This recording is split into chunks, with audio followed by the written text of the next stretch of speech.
Hi, everyone. Welcome to News Take. I'm David Chavern, President and CEO of the News Media Alliance. If this is your first time joining us, News Take is where we dive deep into sometimes wonky conversations with people who are working to help the news industry grow and evolve. Today, my two guests are both veterans of the news industry, but far from resting on their past work, they are leaders in the field of news operations and logistics. Let me start by introducing Gregg Fernandes. Gregg is the Vice President of Customer Care and Logistics at the Washington Post.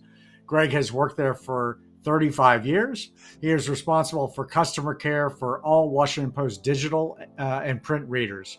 He also manages print operations, overseeing production, distribution, transportation, and third-party affiliates.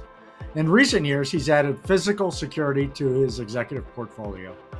Gregg has a BA in Behavioral Science and an MA in Administration from the University of Maryland at College Park, and a JD at the University of Maryland Francis King Carey School of Law. Gregg, I didn't know you were a lawyer. Wow, things you learn.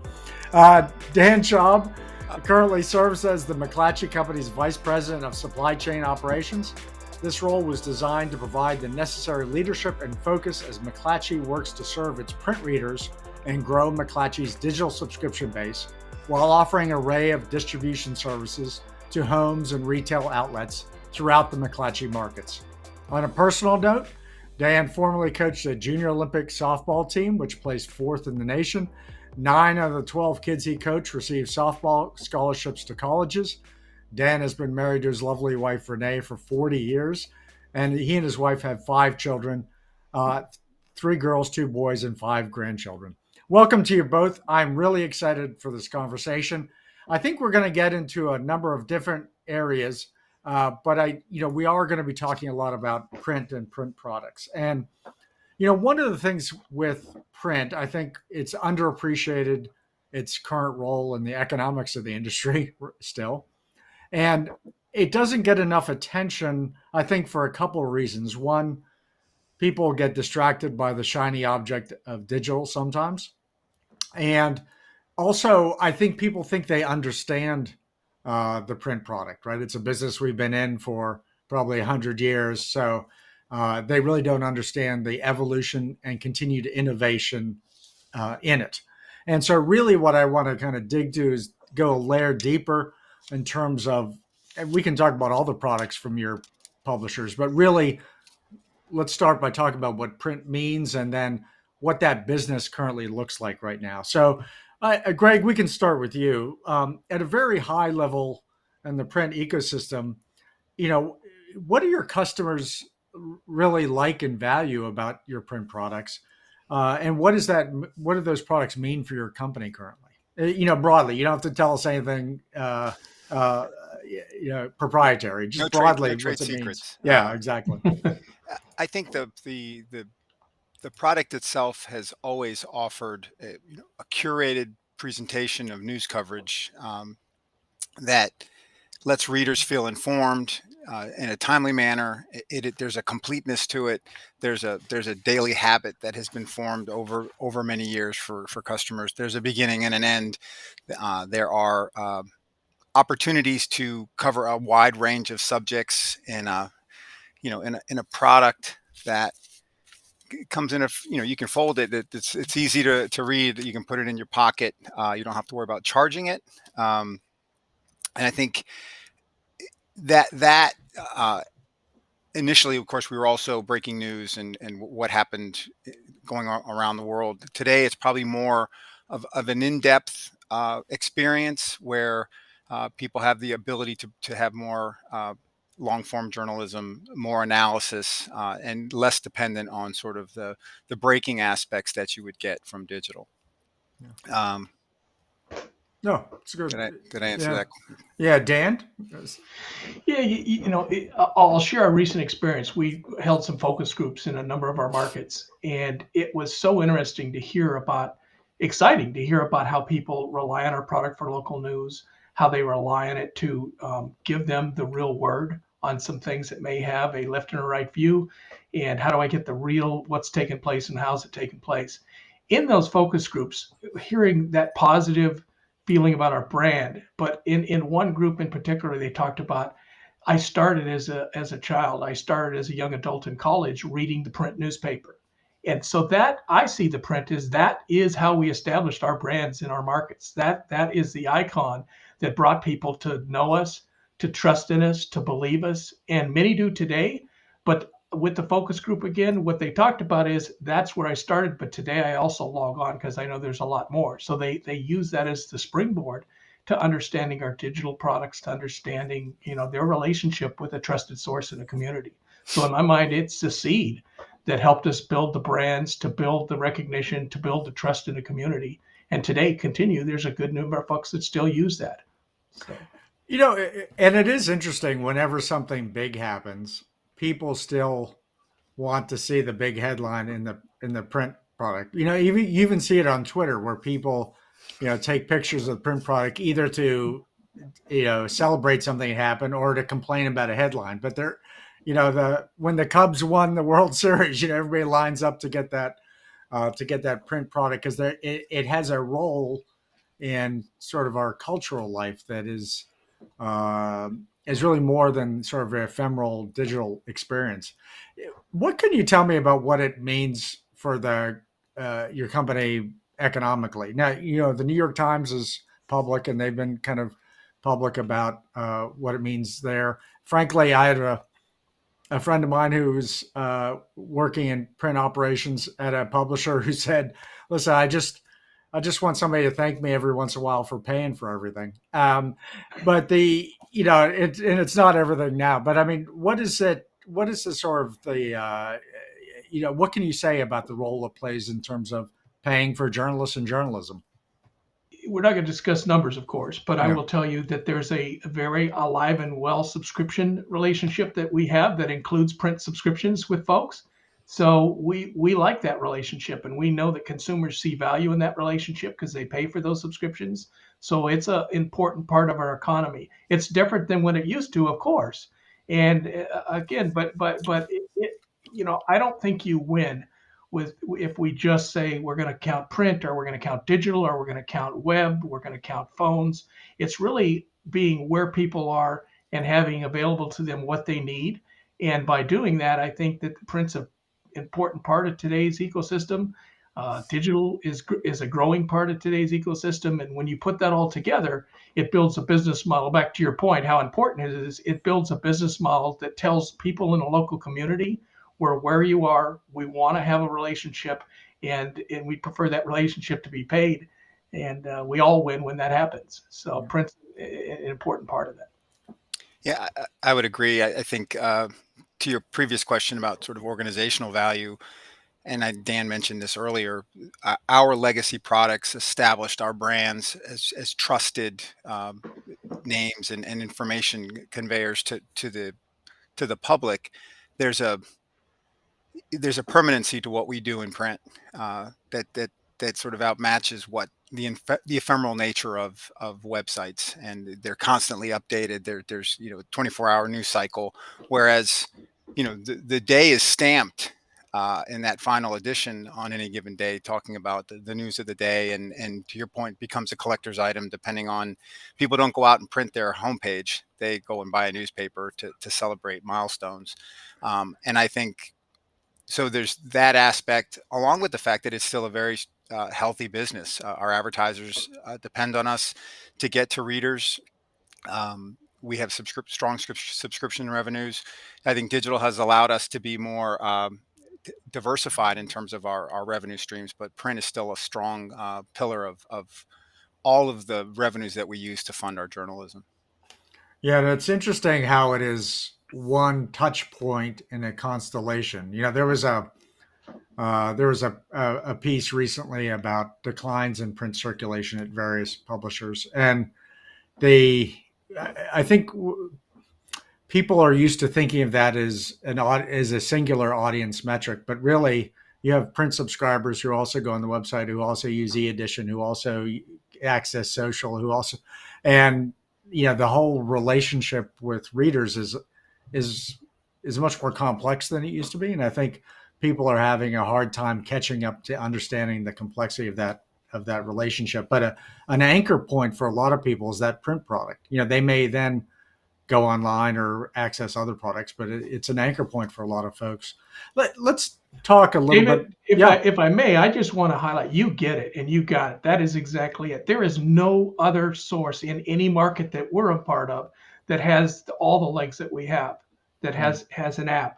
They have a website that folks go to. They have a print product that's going. There is nobody that covers our local markets like we do, and it's about capital R relationship. That's exactly what you said, and it's all about that. It's not a one moment newscast here that happens at 10 o'clock or a product that comes out at this time. It's a relationship in which they can check in on and use all of our resources and all of our offerings collectively to really feel like they're getting the full spectrum on what's happening in a market. I'll pile on to that Yeah. just to say that we have more readers today than we've ever had. Yeah. That's right. By a lot, They're right? just consuming us in formats that have evolved, and we've tried to evolve with them. Yeah. Also, one thing that's not appreciated about the industry is we have much bigger audiences in every dimension. Or in total, we have much bigger audiences than we ever did in what whatever previous era was.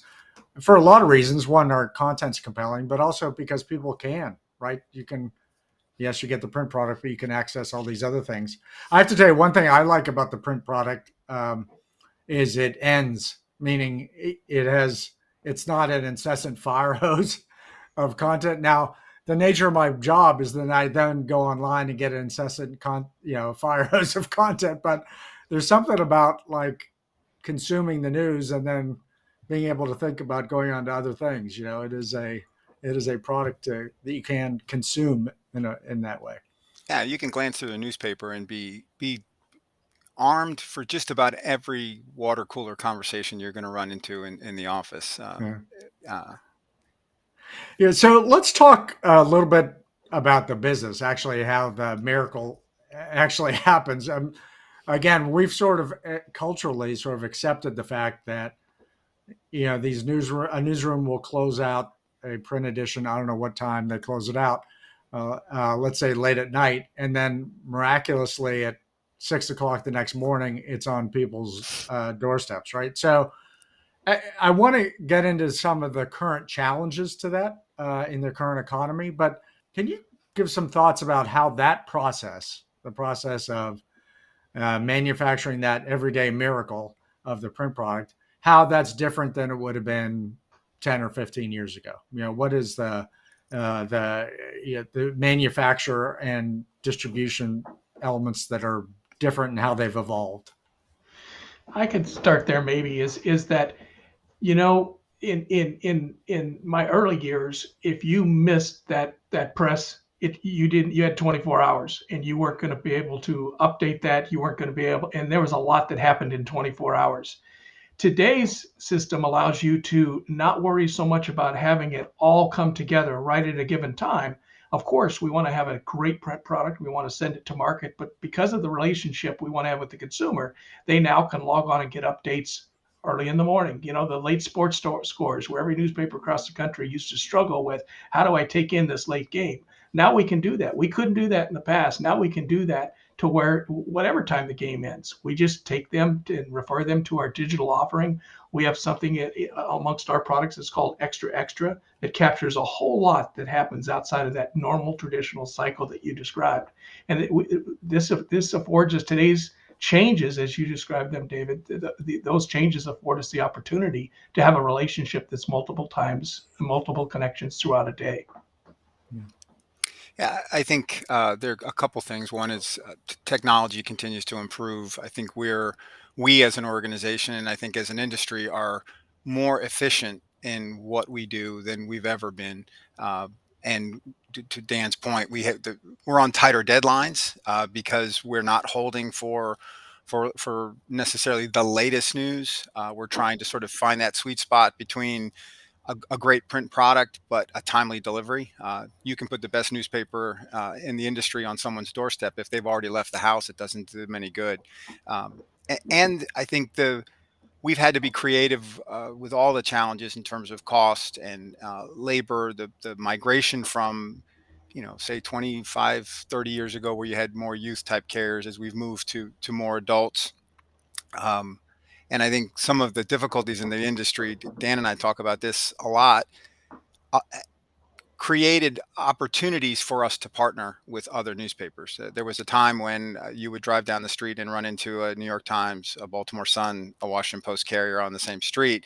Now it's generally one person doing all of those publications, and so you've allowed the profit level for the independent contractor to remain strong, but also streamline the delivery for multiple products. And I think that being open to those types of partnerships and being able to coordinate them, the number of moving pieces in the middle of the night to get all that to happen, that's probably a podcast in and of itself. But it does sort of show just how far we've come in terms of our coordination and logistics.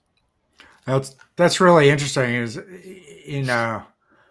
as a means of, if you've had in an area, if you have decline in some print circulation, essentially that carrier is also, though, can augment that with delivery of a lot of different products, right? Yeah, That's really interesting. it's a per piece business for the Yeah. most part in most delivery systems. And as folks have migrated, as we talked about, people's habits have changed and perhaps still reading us, but reading us in a slightly different format. It's allowed us to keep a robust distribution system in place by finding other ways to supplement those carriers' incomes. I want to dig into the process, go down a layer deeper in terms of your actual manufacture and delivery process, and then the stresses that you're facing in that. And broadly in the economy, we are seeing stresses in terms of personnel cost, right? Being able to access people, just being able to hire people, but then what you have to pay them, and then all sorts of supply chain costs, everything from fuel for trucks to certainly newsprint in this context has suffered incredible bouts of inflation.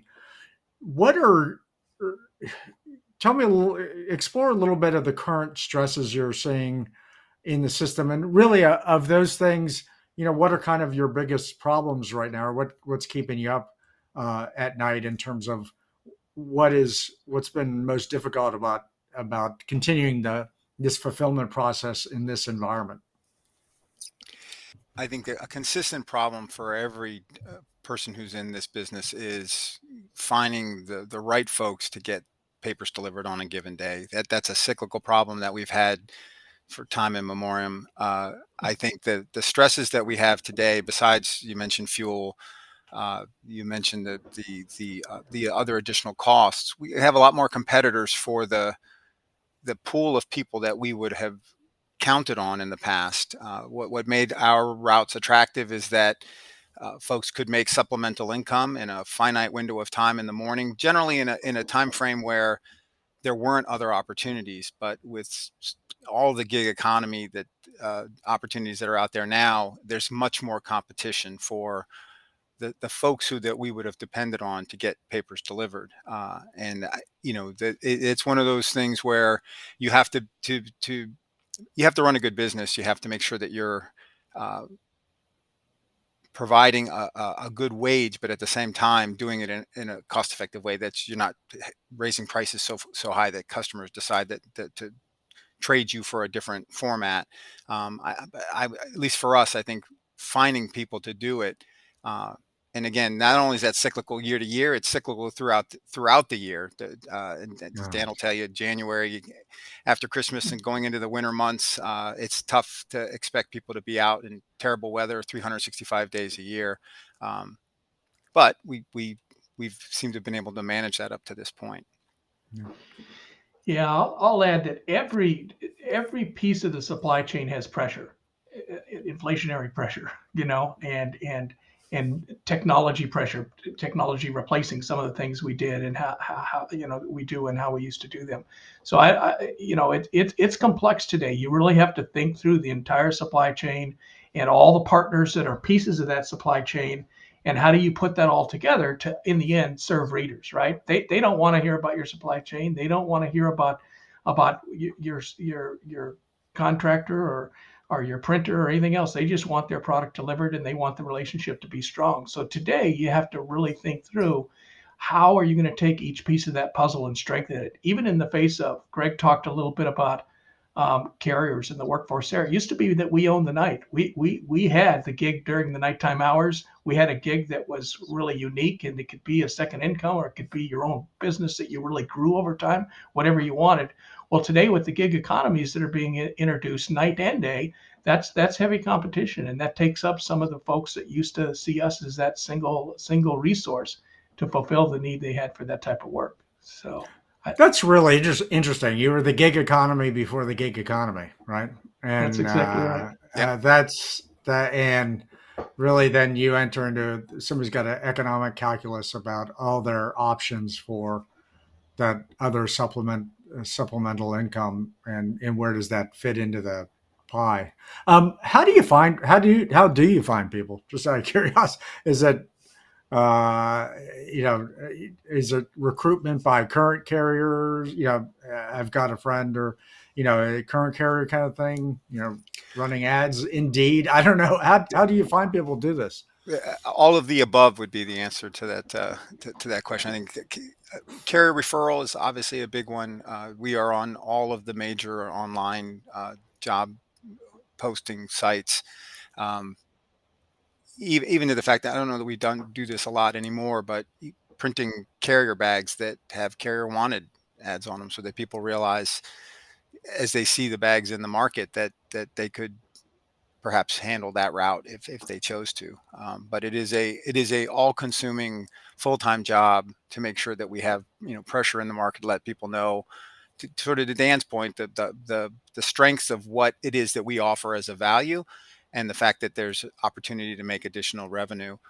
I also think that one of the things that we have that many of the other gig organizations don't have is there's a our carriers believe that they are part of the fourth pillar of democracy. Yeah. They understand how much the subscribers value that consistent delivery, the habit that has been formed over the years, and they tend to, they're sitting across from guys on either side of the table who've been here for 20, 30 years, and there's a sense of pride and respect for what they do, and I think I've told you this before. Our job, in a lot of ways, is just not to screw that up, and to make sure that we continue to let people see that value. David, we have a recruitment playbook that's 50 pages deep. So when Gregg said the kitchen sink, we go about it every way in which we can. And in fact, every week we're looking at different payment methods. How do we pay on Cash App? Because some of the folks that are looking for a gig economy like Cash App. They don't like, the old ways of payment. So, really looking at all the relationship with that partner and what you can do to make it attractive compared to all the other things they could do. I think that's how we win. The other thing that is very attractive for folks, and why do we continue to do well in some cases at recruiting, is it's a business they can build without limits. In other words, some of our distributors who handle tens of thousands of copies a day, and they're running that through their own network they put together. You can't do that with a lot of the other gig economies. The other gig economies are limited in regards to you and your vehicle. But many of our folks grow, and they grow their business, and they still see us as one of the places they could come start a business on their own and grow it for a family, or grow it into something big. And that pays nice dividends for us as we look to recruit people and talk about the opportunity. Yeah, that's super interesting. Let's talk for a minute about the manufacturing part, the printing. What has happened? There's been consolidation in the industry broadly, right, at the top layer, and we've seen that in multiple places. What has happened at the printing layer? So, for example, do you guys print for other people? Do other people print for you? What does the market structure look like at the manufacturing side? Yeah, we our goal is to print every publication in the market, assuming we have capacity to do it, and we do most of the major brands that you tick off the top of your head. We print and deliver in this market. The partnerships that I talked about earlier, some of the working together in the industry allows us to also force project where we have other newspapers that are in areas where there's no longer the penetration that we once had. We'll partner with a newspaper to provide either printing, not so much for us. I know Dan has lots of different relationships, but in terms of delivery, we definitely use that to get our paper to as far flung areas as we possibly can, still meeting our newsroom deadlines and those kinds of things. David, you've picked up on so many of the things that are right down the center of our transformation. Is it used to be that every publisher had their own manufacturing facility, they had their own iron, they spent millions of dollars maintaining that and to bring it to life and to maintain it, and they used it for 3 or 4 hours a night, and then it sat. and today you can't do that, and no business can do that. So what's happened is the industry's come together very nicely. And what you find is there's a region, generally in most parts of the country, there's a regional hub or a facility that's been built that is really well used sometimes almost 24 hours around the clock in regards to them printing and them putting together the packages for all those in the surrounding area. So that's what we see as something that is smart by the industry and helpful to those that have been looking for ways to drive efficiency and to not have the cost to maintain that facility. It's allowed them to do it. We do both. We have quite a few relationships where others print our products, and then we have a case where we print our product in a market as well. So big change, but for the right reason. Right, and there's multiple frequencies. There's products that are weekly. There's products that are 5 days a week, 7 days a week. That to Dan's point, we try to maximize, and we've done a lot to use our production facility as another revenue stream and as another opportunity to fund our journalism. Yeah. In terms also, in terms of input costs, I think most people understand cost of people has gone up, cost of fuel's going up. But in terms of really industry specific inputs, newsprint, I was talking to somebody the other day about aluminum prices and most people don't understand at all that aluminum prices impact the industry. Broadly, and we don't need exact quotes, but broadly, what kind of inflation are we seeing in those really industry specific inputs? I mean, what have you seen over the last 6 months or so? Well, it's through the roof.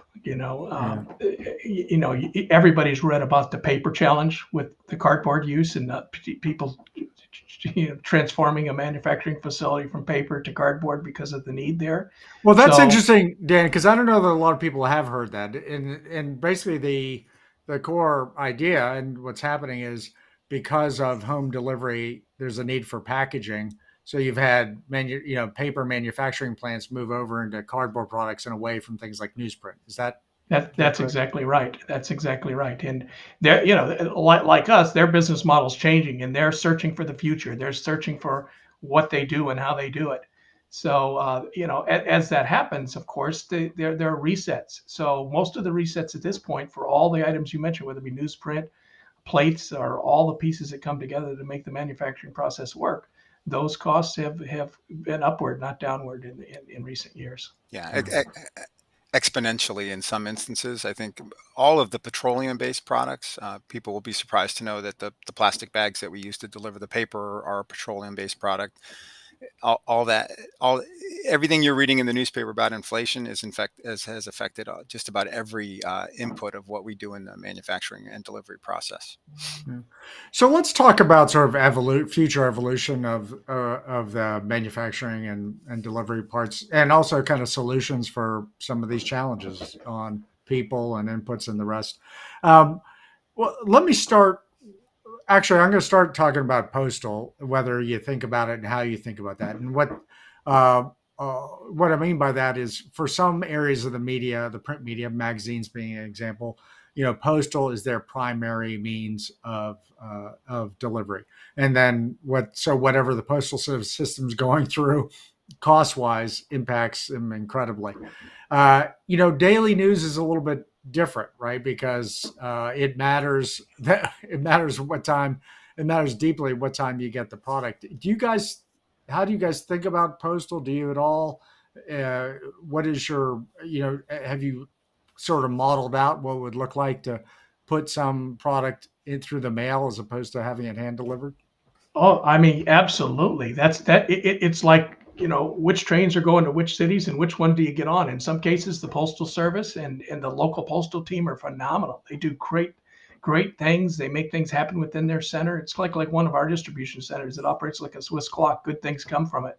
The U.S. Postal Service has some facilities that are they're really adept at taking any kind of product and taking it same day to a customer. So we see a relationship with the Postal Service is critical as part of our whole network, as we put together a network of who gets us to market, who takes us to market here, who takes us to market there.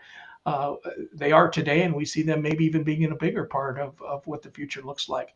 There's also one other thing that's dispelled from the past was it used to be that, well, they deliver at 9 in the morning or they deliver a little later in the day. Again, because of that digital product portfolio we have, you don't have to arrive and have that blank time that you used to have. So it allows you to instead of leading with print and following up with digital, you lead with digital and you follow up with print if you're using the post office in a respective grouping of zip codes or markets.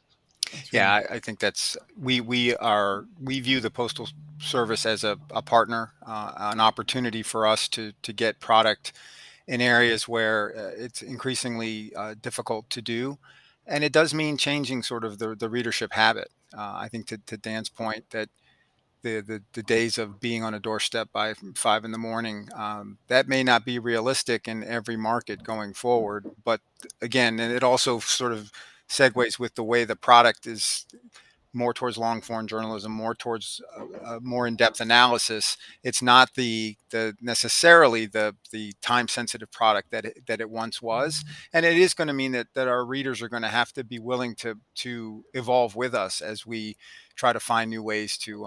I would posit that in some markets, you'd rather have a newspaper delivered sometime during the day than have no opportunity to get to be in one of these news deserts that are unfortunately cropping up all over the place. Yeah, it's really interesting how it becomes a product discussion, right? You really rethink the value prop and exactly what that product is and the value prop for it, in part by all the different ways you can deliver. I was talking to someone at one of your compatriot publishers, and they were talking about the e-editions, which, by the way, I like that product too. I consume that product as well. Classic iPad e-edition, and that if folks in their market don't get an email with a link to the e-edition by like 5 in the morning, they start getting complaints about it. And they've almost had to have an educational thing about, by the way, you don't need the email to access the e-edition, but there's that sort of, it's almost moving over that set of expectations to just a different product, right? Just like, where's my e-edition?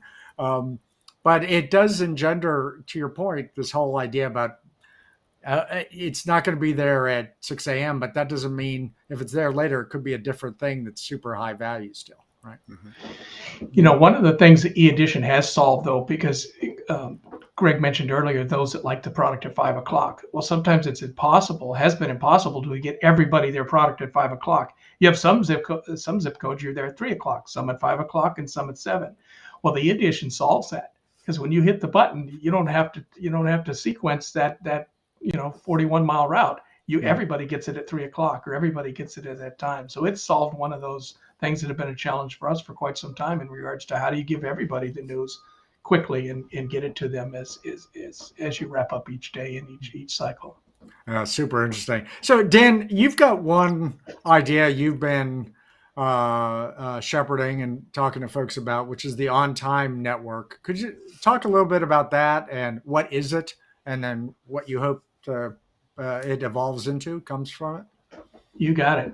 So the industry has always worked well together, sometimes worked deeper together on some things rather than others. But one of the things we've realized is that we have something that nobody else has. We go by every street in a market. We go by every retail outlet in a market. And we still do that today. And you look across the country and you take our network of publishers, all the NMA members, and you take a look at the map that they cover. And we cover, 80, 85, 87% of the households in the communities. And then you look out the window and you see there are 2 UPS trucks on the same exact street. We perfected that long time ago. We don't send two people down the same streets. And you realize the capability we have today and the advantage we have. You hear of, the Amazon delivery, and you hear of the challenge that comes to folks like FedEx and UPS in the fourth quarter of every year. And some of it's because you look out the window and see the same folks on the same street, and they really haven't perfected what it is to take a product to market. And we've done that. So what we've put together is a group of publishers to say, let's do that. Let's take our markets and let's take our networks and let's tout the work that our networks can do in regards to getting to every household in a market, or the targeted households in a market for retailer X or what have you. So the group's working feverishly on what products do we deliver today? What products can we deliver in the future? What products do we deliver at night? What products do we deliver in the morning? Which retail outlets do we go to? What can we take into those stores? And we have folks today that are taking stuff into retail stores now, and through the network they've come together and been able to share it. That retailer X needs a little help with Y, and it complements the network in a way that, again, I talked earlier about growing a business and somebody having the opportunity to grow a business. It complements the network in that folks can grow their business by taking advantage of what they're already doing, and going, rather than going down the street and just delivering X, you can now deliver X and Y. If you want a longer day and you say, I want to deliver at night, but I want a little work in the morning as well, we have X that we can deliver to retail stores. So the On Time Network and a group of publishers are coming together and really looking at how can we offer a solution that helps retailers, helps businesses, and helps our network to become stronger in a time and when it can use an extra dollar or two, frankly. That's really interesting as well. One of the lines I've always used is, there are three people that walk up my driveway every day: the mailman, the Washington Post delivery guy, and the Amazon guy, right? And the latter is probably a sad commentary on how much I buy on Amazon. But the fact is that there are these sort of layers of distribution that are coming to my house every day, and there's got to be some rationalization attached to that, right? Or at least some opportunities for rationalization sometimes. Being able to use your network to deliver packages or postal or otherwise, right? And ultimately, that's what you're saying is you've got this kind of vibrant network. Let's see what we can do with it, right? That's exactly right. And I can't mention a name here to protect the maybe not so innocent, is that I've toured a lot of distribution centers for other folks outside of our industry.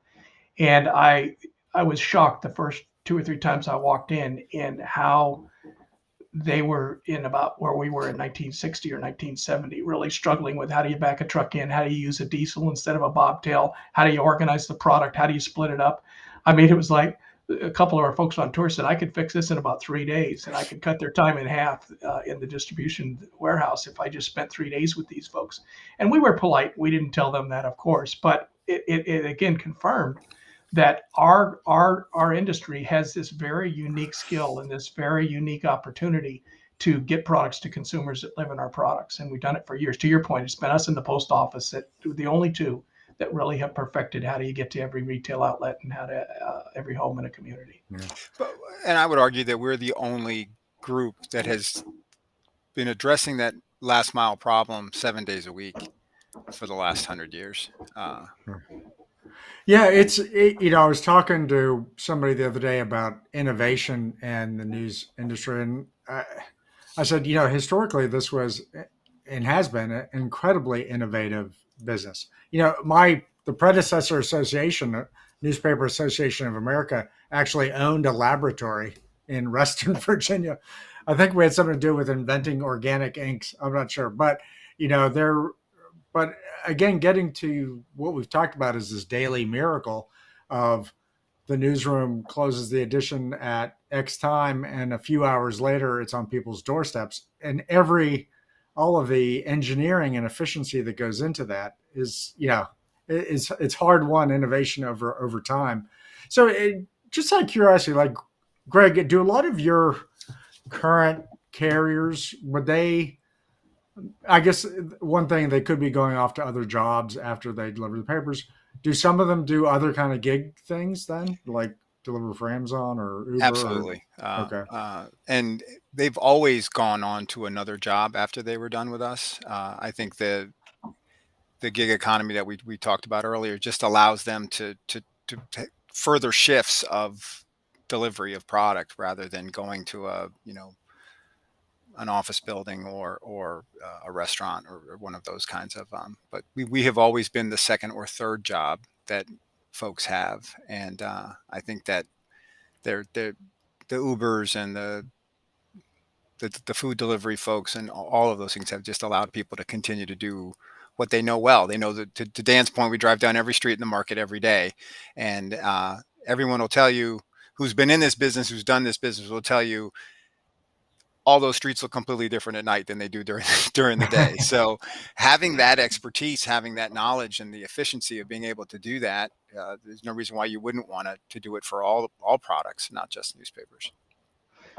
David, back to the online network and for just a minute, and why that really works is what Gregg talked about was that people come to us for a bit, and then they go to Uber for a bit, and then they go over here. We're solving some of that with the network. In other words, if somebody just wants, an hour, a gig of an hour and a half, that's fine. If somebody wants 3 hours, that's fine. If somebody says, I really would like to do this full time, I enjoy it. I like to deliver homes at night and storage during the day. We're solving for them the challenge they have in regards to I have to go here and I have to go there and I have to go here, and it's different payment systems, it's different ways in which I try to figure out what I'm going to do as a skilled professional, a part of this network that takes products to market every night. It helps us, and that helps with retention. Back to the carrier and manpower thing, it helps with retention because you're providing the opportunity to have 1 hour, 3 hours, 6 hours, whatever fits with the business that they're respectively building.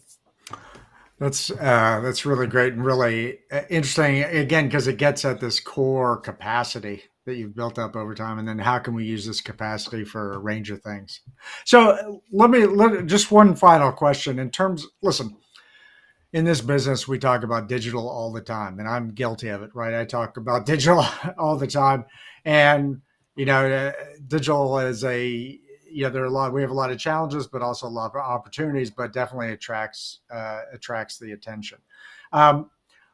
And both of you and we've talked about it some today, thinking about how the print product is essentially an integrated piece of a digital offering as well. And I know both of you guys think a lot about your digital products and then how all of these things fit together. I guess the bottom line, though, is if you wanted to tell somebody about the print newspaper business and things they might not know or understand or might not appreciate about it, what would you like people to know about the operations you guys oversee? I would say that it first of all, it's not or, it's and. Yeah. And sometimes we all get forced to say, is it this or is it that? It's really and, number one. Number two, I would say that today it's all about the journalism and getting to the consumer and developing a relationship. Who cares about whether that's digital, print, on if it's on a tablet, we'll take it out there. I mean, our mission is to enhance and improve the communities we serve and to bring to life free speech, really, in each and every local community. And whichever platform that happens on, that's great.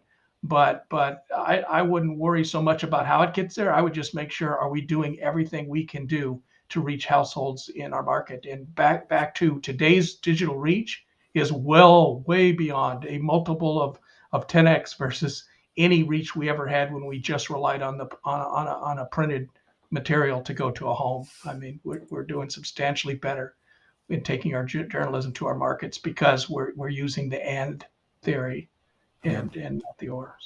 That's great. Yeah, I think to Dan's point, is there another product that you can purchase that is literally updated throughout the day, literally 24/7, and that you can read in multiple formats?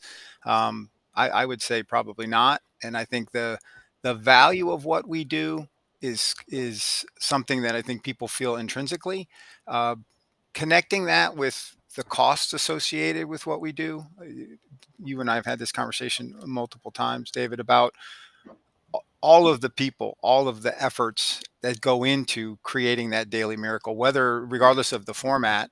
I think people don't appreciate what life would be without it until it's gone. And if you talk to folks who live in news deserts, I think they would tell you they wish they had spent a little more time worrying and thinking about all the things that go into to how they got their news.